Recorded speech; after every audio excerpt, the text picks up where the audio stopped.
So here's how I get really cheap flights, hotels, and Airbnbs. So the first step is to kind of be flexible with the dates that you're able to travel. Don't always think that you have to go to Disney on this week or that you have to travel to Portugal on this week. Try to be flexible. I know that a lot of people, their jobs go by seniority, just as mine. What I kind of try and do is I'll map out my vacations for the year and then I go to wherever is cheaper on that week. So let's say I have the first week of April off and I wanted to go to Disney, but it's cheaper for me to go to Spain that week and then for me to go to Disney on my next vacation week. It's so much easier to just do it like that because it's going to save you a ton of money. All right, so step one, what I like to do is I like to look at my stuff on Google Flights. So what I did already was I typed in where I'm traveling from, where I'd like to go, and what weeks. So what's great is that when you click this, you'll automatically see the cheapest weeks and the cheapest times to fly to and from the place that you want to go. So right now, as you can see, Sundays are the cheapest. Now let's say I want to look at June. So let's say I could go from this Thursday until this Sunday. That's going to be the cheapest. This is what I mean when I say that you kind of have to be flexible with your times because as you can see here, it's already $219. But sometimes when you wait, you're able to get a little bit better of a deal. So now I've selected the Sunday to a Sunday. So right now, the cheapest is with Frontier Airlines. So it's 5:56 p.m. is the departing, and I will be arriving at 8:59 p.m. to Florida for just $97. Now, let's say I wanted to go at a different time. I wanted to arrive a little bit earlier. So in order to arrive earlier that day, I'm paying an extra $40. Now, if that's worth it to you, paying an extra $40 per travel, then you can because a $40 difference isn't a lot. $133 round trip to Florida is still really, really cheap. But I'm going to select this first one. So now it's showing me that the only return flight on that Sunday is by Frontier Airlines, and it's for $97. So I'm going to click this one. Now it's going to show me that my price, including taxes and everything, is going to be this $95. So that's super, super cheap to travel. But now what I'm going to do is I want to check the Frontier website. So I go on the Frontier website, and as you can see, it says $11 one way for discount den fares. So what that means is that if you have discount den with Frontier Airlines, it's just like a program that you can pay to be a part of. It's $100 a year, but you save a ton of money, especially if you're a frequent traveler and you're not traveling long distances. You're only traveling like a couple hours each time. Discount den is totally going to be worth it because you can book it for your whole family. Now, let's say I want to look at some deals. So I'm going to click on travel deals and then I'm going to click on, let's try flight sales. So now I'm going to scroll down, and as you can see, it's already showing me a bunch of different places that have round trips for just as little as $21. So one great thing about traveling is that if you're able to travel a lot and you don't have a set schedule, I can go from Philadelphia to Orlando, or like I told you guys, from Boston to Orlando earlier. And then once I get to Orlando, I can go from Orlando to Denver for just $21. So now you're getting a whole other place to experience, and the flight's only costing you $21. So that was kind of like one of the things that I did when I went to London. So originally when I was going to London, I was only going to go to Rome because I had found a glitch on the hotel pricing. Now, when I found the glitch on the hotel pricing, I kind of looked at the airfare and stuff like that before I even tried to book the hotel, because what if the hotel was $30, but then I was going to pay an overcharge of $1,000 for airfare. So you kind of have to be careful even when you book a price glitch, which I'm going to show you how to find those as well. Because let's say the flight's $13, maybe the cheapest hotel that you're going to be able to find is $600 a night. So it kind of like balances itself out. So you do have to be really careful when you're doing that. So what I did was when I went to London, I kind of did all of my research before I booked absolutely anything. So first I found the glitch to Rome. Then once I found the glitch to Rome, I was able to find a cheap flight to Rome for like $200. So I booked that as well. then I started getting to thinking and everything, and I'm like, well, there's so much to do in Italy. There's so much. In Rome, I'm going to see the Colosseum and stuff like that, but there's so much other things in Italy, such as Venice and in Florence, Capri, the Amalfi Coast, so many different things. But this is stuff that I didn't even know prior to actually doing some research. I mean, obviously you know about Italy and about certain things, but you don't know like everything that's in it. So I can't stress like just doing research enough, because you'll really learn so much from it.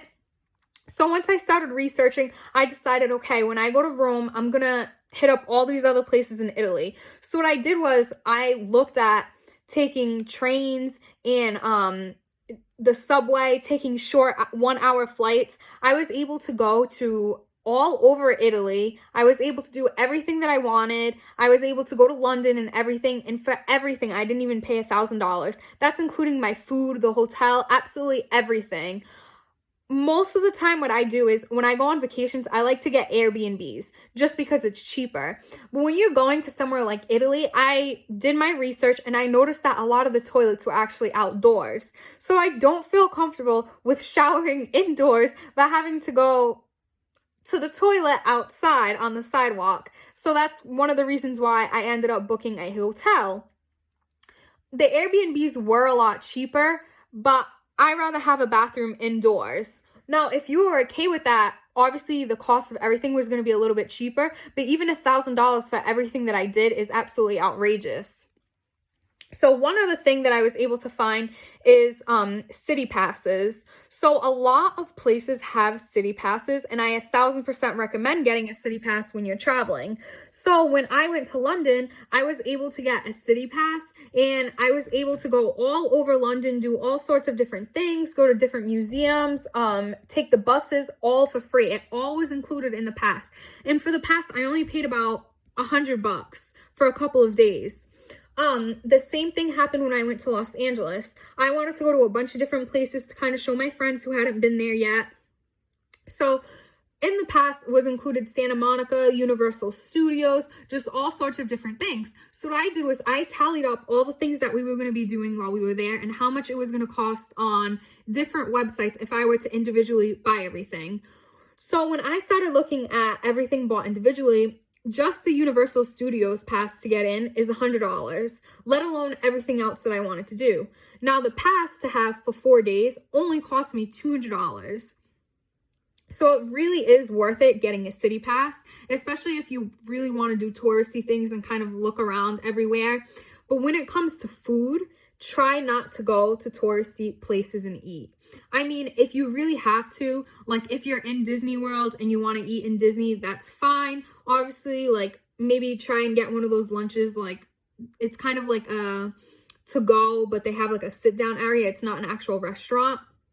So those places will be like the best bang for your buck, because you're most of the time when you go to a restaurant, you're paying for an experience. You're not just paying for the food itself, but you're paying for that experience of sitting down, the way that the restaurant looks and everything else. So if you're able to just grab something and go, it's going to come out a lot cheaper, and it's going to give you a lot more time to be able to do everything else that you want to on your trip. But now, one thing that I try and do as well is that when I go on vacation, I try to have at least one expensive meal while I'm there, because you never know when you're going to go back. You never know what tomorrow will bring. So I do always try to have at least one expensive meal. But while on vacation, I try and think to myself to not really splurge on things like that, because let's say I spend $500 on food. That $500 I could have used for another vacation. I just went to LA right now and it didn't even cost me $500. So always try and think with materialistic things, and especially things like that. It's always better to invest your money in experiences and other things than to invest it in clothing and food. So now one other website, it's actually an app as well that I like to use, is called Hopper. So now I'm not sure if the online website works anymore because it just says send app to your phone. But basically what Hopper does is you can enter a destination that you want to go to, where you're leaving from, the dates, just like I showed you on Google Flights. But what it does is it tracks the prices for that flight. So let's say today the flight is $30, but tomorrow they expect it to go up a lot and never drop again. Hopper will let you know that that price is going to go up and this is the best time to buy.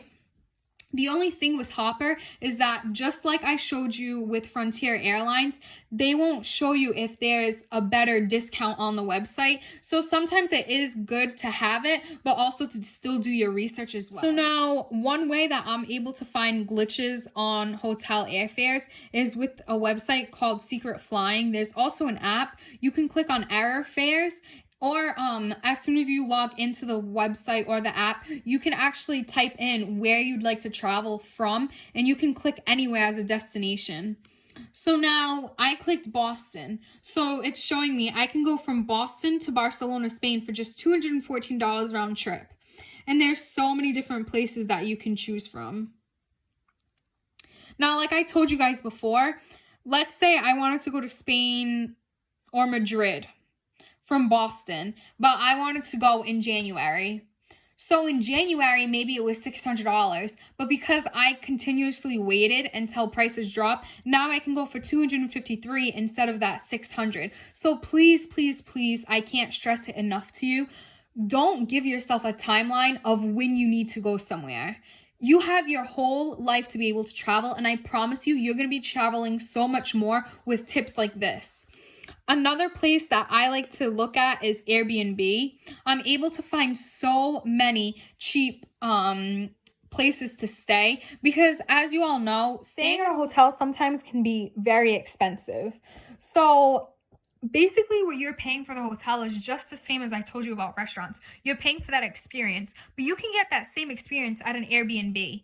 A lot of the people that are hosts will make your experience so great. Last time I went, they put out lists of places to order from if I wanted to order food. They put out places that had the best excursions and things like that. So they really do try and make you feel great. And what's good about having an Airbnb is that I can go out and I can go and to Target or to Trader Joe's or to anywhere, and I can buy a case of water and keep that at home. So then maybe I want to cook breakfast one day instead of just constantly going out to eat, because a hotel doesn't give you that luxury. A lot of the times when you book a hotel, you don't have an entire kitchen in your room. There's been some instances that I have, but most of the time you don't.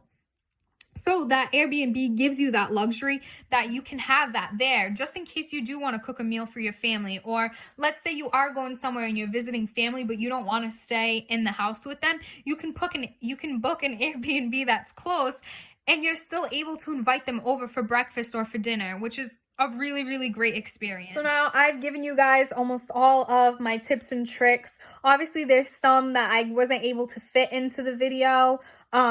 I do offer classes teaching how to do everything. So if you ever decide that you want to come to a class, let me know. I teach in-person classes and online classes. I also try and do as many YouTube videos and TikTok videos as well. I post a ton on my Facebook group and my Instagram. My name on all those social media platforms is Couponing with Maureen. So please subscribe and follow me.